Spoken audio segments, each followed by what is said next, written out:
Hello everyone and welcome back to another video of CUET with Skylights Economics Important MCQs Practice Series।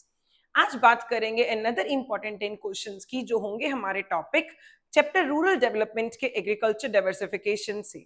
ये questions आपको help करेंगे आपके CUET and board exam दोनों में। चलिए start करते हैं आज का पहला question and the question is In order to reduce over dependence on agriculture sector, it is necessary to opt for diversification. With reference to government, diversification includes. तो सबसे पहले हमें यहाँ पे जो टर्म देखनी है that is diversification. Okay, what is agriculture diversification? Agriculture diversification is the process of reallocating some of the productive resources into some new activities other than agriculture और some allied activities और some new crops। इसे हम agriculture diversification कहते हैं, यानी कि diversify करना, ना सिर्फ फार्मिंग करना बल्कि फार्मिंग के अलावा कुछ और एक्टिविटीज भी करना, जैसे कि लाइफ स्टॉक फार्मिंग या हॉर्टिकल्चर या कुछ भी, जैसे फॉर एग्जांपल ठीक है फिशरीज, ये सब हम इसके साथ कर सकते हैं, राइट। तो एग्रीकल्चर डाइवर्सिफिकेशन के एस्पेक्ट से क्वेश्चन है कि अगर हमें एग्रीकल्चर सेक्टर से ओवर डिपेंडेंस को रिड्यूस करना है तो बहुत जरूरी है कि हमें डाइवर्सिफिकेशन ऑप्ट करनी चाहिए। Okay, with reference to the government diversification includes. तो डाइवर्सिफिकेशन में क्या इंक्लूड होता है? Change in cropping pattern, shift of workforce from agriculture to allied activities, shift of workforce from agriculture to non agriculture sector. तो change in cropping pattern, बिल्कुल देखिए diversification दो aspects में होती है, तो मैं आपको यहाँ पे बताती हूँ लिख के।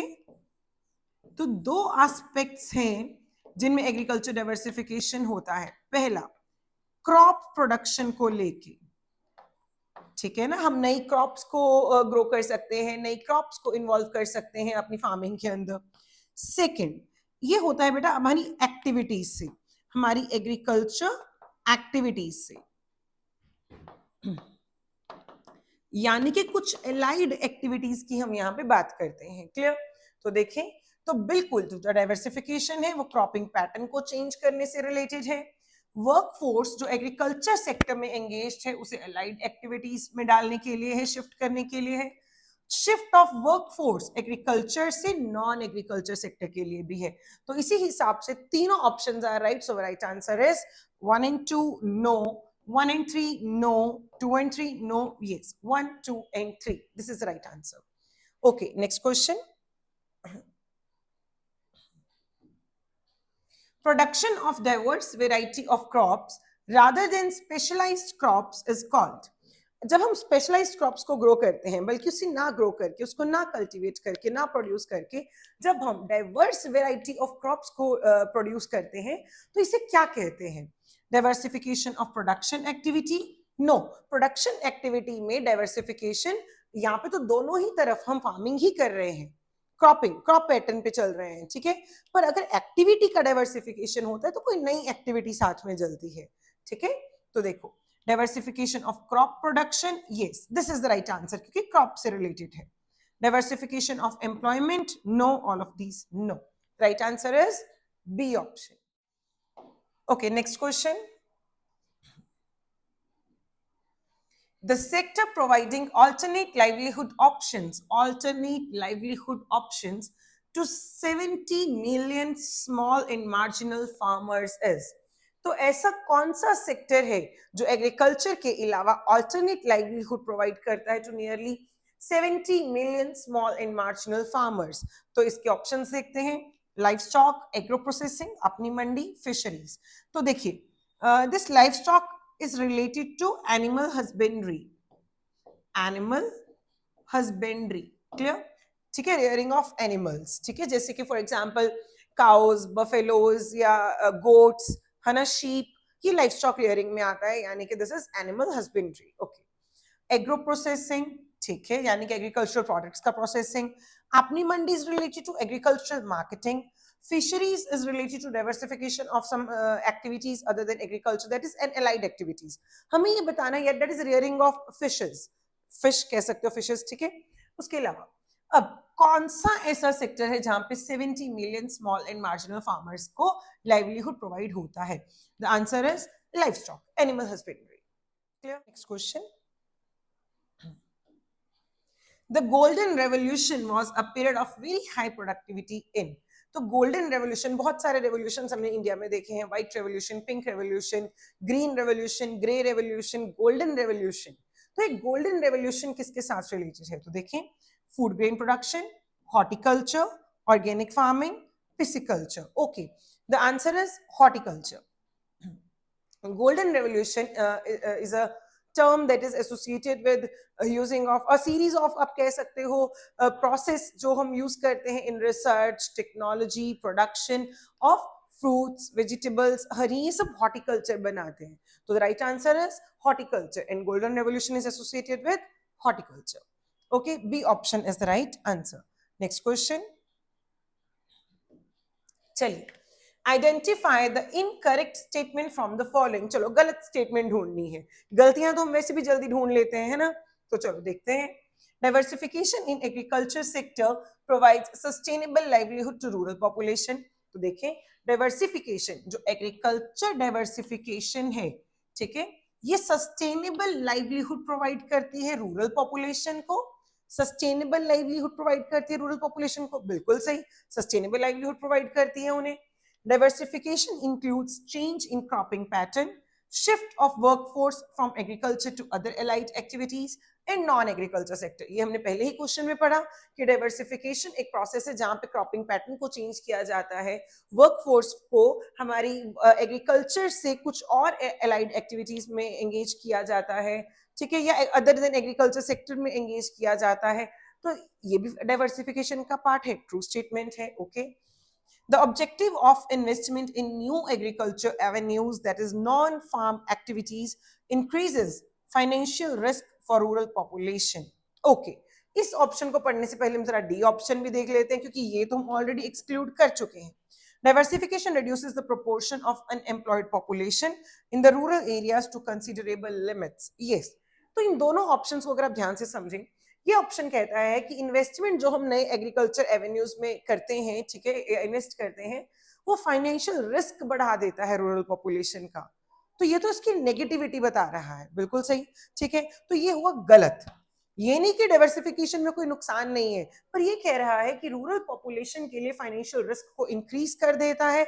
नो, बल्कि उन्हें एक एश्योर्ड इनकम भी प्रोवाइड करता है, थोड़ी सी एक्स्ट्रा लाइवलीहुड उन्हें प्रोवाइड करता है।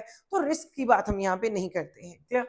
Diversification reduces the proportion. Yes, जब हमारी जो रूरल पीपल है वो एग्रीकल्चर से डिपेंडेंसी को छोड़ के, क्योंकि ओवर डिपेंडेंट है वो उसके ऊपर, जिसके कारण हमारे पास डिसगाइज्ड अनएम्प्लॉयमेंट देखने को मिलती है, right?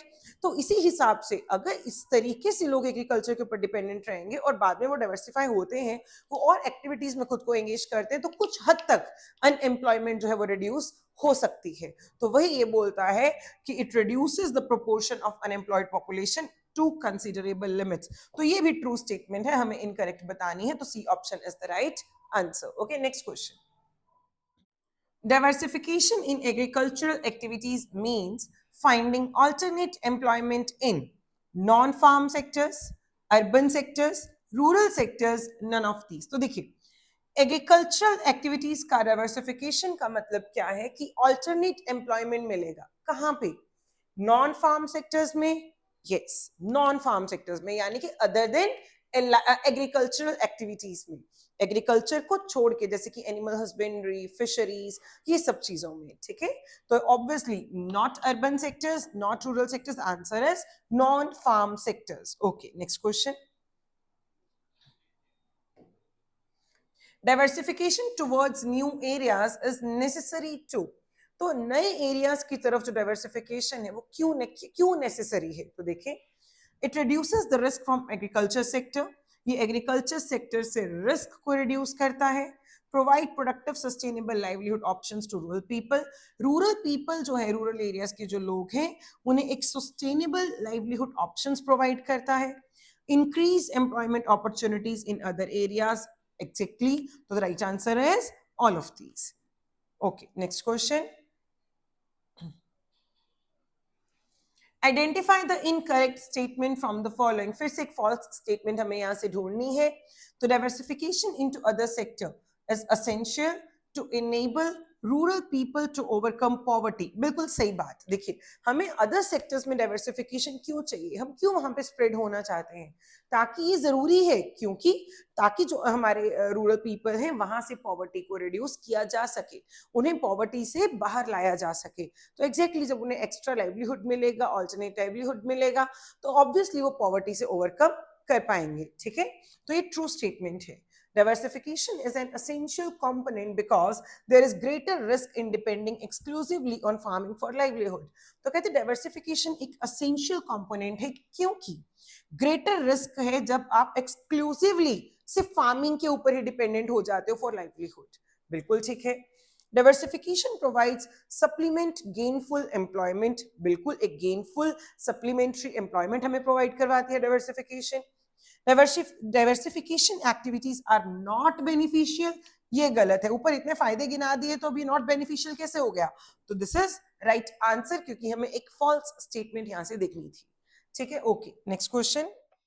Dash is the branch of agriculture that deals with breeding, rearing and caring of farm animals। तो जो फार्म एनिमल्स हैं जैसे कि काउस, बफेलोज, केटल, यानी कि गोट, शीप, ये सब जो एनिमल्स हैं, कहते हैं इनकी रियरिंग, इनकी ब्रीडिंग, इनकी केयरिंग, इसको हम क्या बोलते हैं? तो इसको हम एनिमल हस्बेंड्री बोलते हैं, यानी कि लाइफ स्टॉक फार्मिंग बोलते हैं। तो A option is the right answer.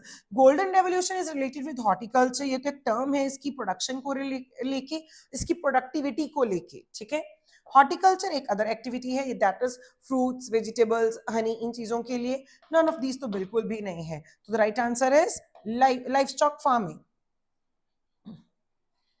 Okay, the last question of today's video is white revolution is associated with। तो white revolution is associated with, आप किसको जानते हो? मिल्क। ठीक है, बहुत सारे रेवोल्यूशंस हैं इंडिया में, जिसका लिस्ट आप कहो तो मैं आपसे शेयर कर दूंगी। इसके अलावा जब हम बात करते हैं सिर्फ व्हाइट रेवोल्यूशन की, तो white revolution is related with operation flood, जिसे आप बोलते हो, दैट इज प्रोडक्शन और प्रोडक्टिविटी ऑफ मिल्क को लेके। ठीक है, तो white revolution is associated with horticulture, fisheries, no. Dairying, yes. Animal husbandry, no. The right answer is C option। Clear? तो ये थे हमारे आज के 10 इंपॉर्टेंट क्वेश्चंस जो आपको हेल्प करेंगे आपके CUET इन बोर्ड एग्जाम्स दोनों में। करते रहिए प्रैक्टिस इन सारे क्वेश्चंस की। अगर अभी तक आपने इनके प्रीवियस क्वेश्चंस नहीं देखे हैं तो काइंडली जाके आप हमारी जो इकोनॉमिक्स CUET की जो प्लेलिस्ट है वहां से सारे क्वेश्चंस को प्रैक्टिस कीजिए। इसके अलावा अगर आप और क्वेश्चंस की प्रैक्टिस करना चाहते हैं तो स्क्रीन पे दिए गए QR कोड को स्कैन कीजिए एंड प्रैक्टिस कीजिए, और बहुत सारे इंपॉर्टेंट मल्टीपल चॉइस क्वेश्चंस जो आपको हेल्प करेंगे आपके ड्रीम एग्जाम को क्लियर करने में। चलिए मिलते हैं अपनी अगली वीडियो में, और अगर आपको ये वीडियो अच्छी लगे तो kindly like and share this video and also please subscribe this channel.